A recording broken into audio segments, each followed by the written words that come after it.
Hai trotter dimanapun kalian berada, kali ini saya akan membahas film yang ngencrot lagi. Film ini berisi sebuah pengencrotan berbau horor yang pasti membuat si Johnny emosi. Bagi kalian yang belum bergabung, silahkan kalian tekan tombol subscribe, like, share, dan tinggalkan jejak pada kolom komentar ya, agar channel ini bisa menjadi lebih baik lagi. Oke, langsung saja siapkan badan, ambil rokok dan cemilan, buka celana dalam, dan let's crot. Film diawali dengan menampilkan seorang kakek-kakek yang baru datang ke pelabuhan di Bangkok. Kakek ini kita sebut saja Mang Oleh, agar ingat sama Odading, haha. Jadi setelah Mang Oleh ini sukses dengan Odading yang rasanya sangat bangsat, dia mencoba pergi ke Thailand untuk membuka usaha baru. Oke, lanjut. Ketika di pelabuhan, Mang Oleh pun diperiksa oleh petugas di sana. Petugas itu tidak menemukan barang yang berharga dari tas Mang Oleh.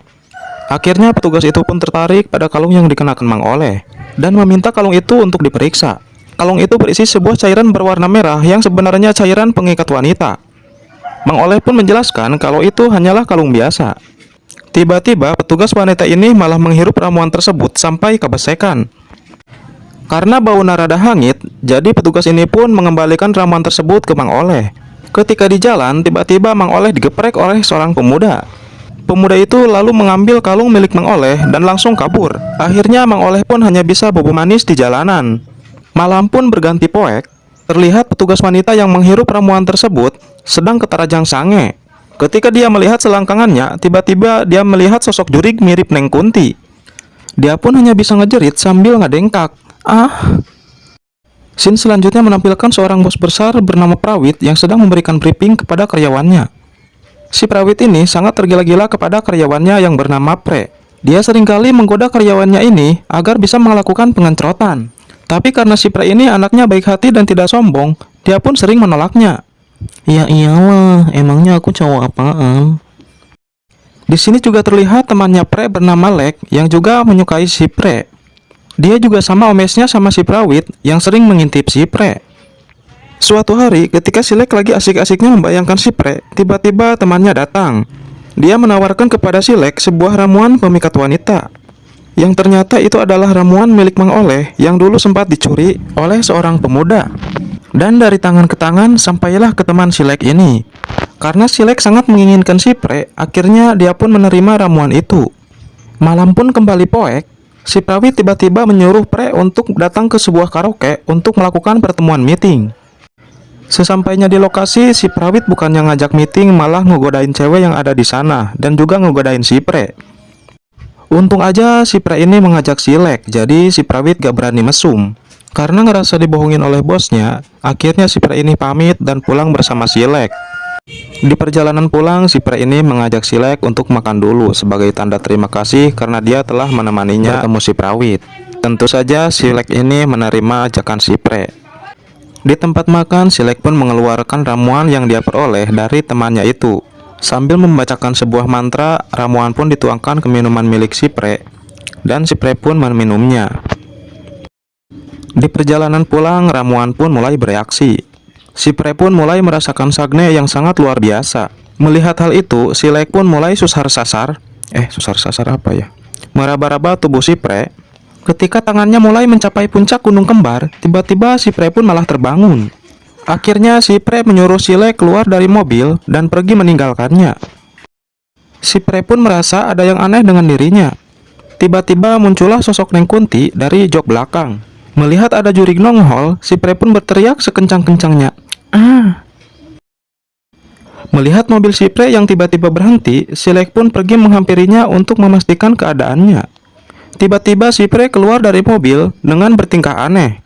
Si Pre tiba-tiba saja mengajak si Lek melakukan pengencrotan di dalam mobil. Ternyata itu adalah efek dari ramuan cinta yang diberikan si Lek pada minuman si Pre. Ketika lagi asik-asiknya dan sebentar lagi mau loncat, tiba-tiba si Pre berubah menjadi sosok yang sangat menyeramkan. Ketika si Lek hendak kabur, tiba-tiba kakinya ditarik oleh hantu tersebut dan tewas di tempat. Di sini si Pre belum menyadari kalau dirinya telah dirasuki oleh sosok hantu. Dia pun pulang dalam keadaan biasa-biasa saja. Sesampainya di rumah, Pre pun langsung mandi. Lalu dia pun termenung di toilet karena masih bingung dengan apa yang sebenarnya terjadi. Tiba-tiba si jurig nongol lagi dari dalam cermin. Esok paginya ketika jam makan siang, Pre pun pergi ke sebuah minimarket. Tiba-tiba muncullah seorang pemuda bernama Tana yang sebenarnya temannya si Pre waktu sekolah dulu. Mereka pun akhirnya mengobrol dan bertukar nomor telepon. Pre pun kembali ke kantornya. Sesampainya di kantor, dia pun disuruh menghadap ke ruangannya si bos. Ternyata sudah ada dua orang polisi yang sedang menunggunya yang ingin bertanya tentang hilangnya si Lek. Di sini si Pre menjelaskan kalau dia tidak tahu dan tidak ingat kalau semalam bersama Lek.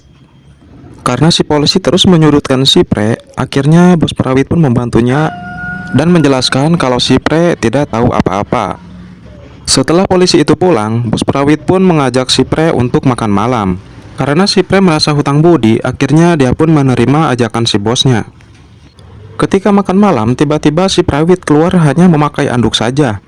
Si Pre yang kaget pun berusaha untuk melarikan diri.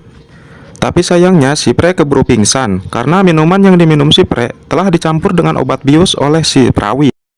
Di malam yang sama, polisi menemukan sebuah jasad seorang pemuda di sebuah sungai. Dan setelah dicek, ternyata itu adalah mayat si Lek. Kita kembali ke si Prawit yang sedang melakukan pengencerotan dengan si Pre.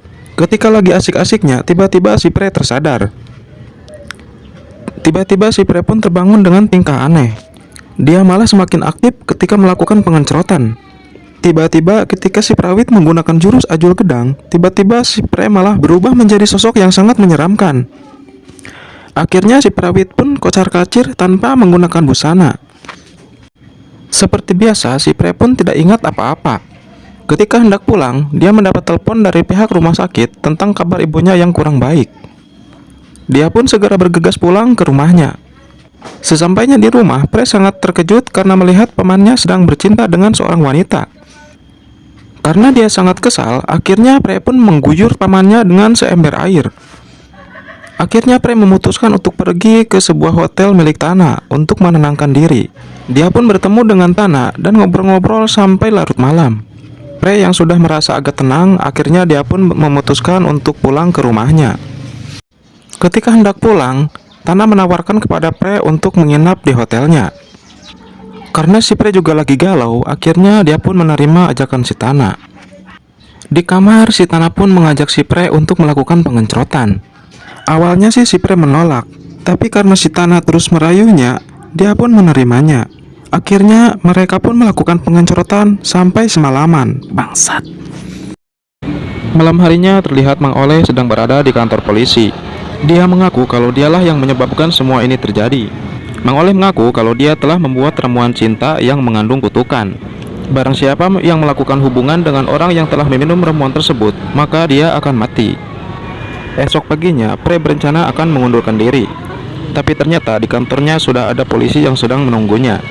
Polisi itu menjelaskan kalau dia sudah tahu semuanya. Polisi itu menjelaskan kalau Pre sudah meminum ramuan terkutuk. Dia juga menjelaskan barang siapa yang melakukan pengencerotan dengan si Pre, maka dia akan mati. Kemudian Pre pun teringat kepada Tana yang sudah melakukan pengencerotan dengannya. Akhirnya Pre pun pergi ke rumah Tana untuk melihat keadaannya. Ketika sampai di rumah Tana, Pre melihat si Tana sedang melakukan pengencerotan dengan seorang wanita. Dan bangsatnya lagi, si Tana malah mengajak si Pre untuk ikutan bergabung. Karena si Pre merasa kesal kepada Tana, akhirnya dia pun menerima ajakan si Tana. Di tengah pengencerotan, si Pre tiba-tiba berubah menjadi sosok yang sangat menyeramkan, yang membuat wanita itu terkejut dan langsung lari terbirit-birit.